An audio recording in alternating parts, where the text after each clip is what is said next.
欢迎大家又回来我的频道。今天分享一款适合减肥期间吃的小甜点——燕麦红薯塔，不加一滴油，也不含面粉。如果你喜欢，甚至可以不加糖。我这个红薯去完皮以后，刚好是250克。我们把它们切片，然后放进煮滚水的蒸锅内，大火蒸20分钟。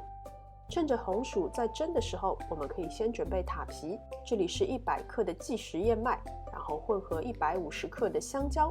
香蕉的分量呢，你可以根据实际的情况做一些调整的。香蕉少一点的话呢，塔皮会香脆一些；香蕉如果多一些的话呢，塔皮的口感就会比较 Q 弹湿润一些。我用的塔模呢是一个10寸的活底塔模，具体尺寸我已经打在屏幕上方。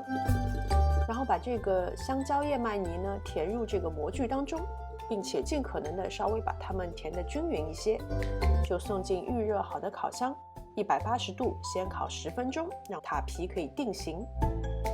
蒸好的红薯，如果盘里有水的话，先把那些水分倒掉，然后把它们稍微的压成泥，加入1大勺的糖和2大勺的椰浆，把它们混合拌匀。糖也可以不加，椰浆可以用牛奶或是淡奶油来代替。我喜欢扎实一点的口感，如果你喜欢比较绵软的，可以增加椰浆的分量。最后再加入1个鸡蛋，混合拌匀以后，我们的红薯馅就做好了。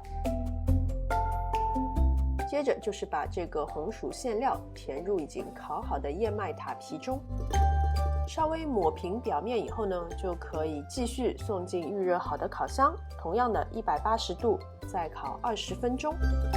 出炉以后呢，我在表面撒了一些已经烤香了的干椰丝，一份非常简单、非常有营养、低卡路里，而且还非常有饱腹感的健康小甜点就完成了。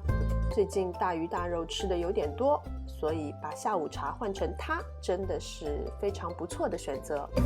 香甜绵软的红薯泥，有一些 Q 弹的燕麦饼皮，再加上淡淡的椰香，确认过口感是我喜欢的那种，而且真的吃起来一点负担都没有。好啦，今天的视频就到这边，感谢大家的观看。喜欢我的视频，请记得点赞、分享和关注我的频道。我们下次再见。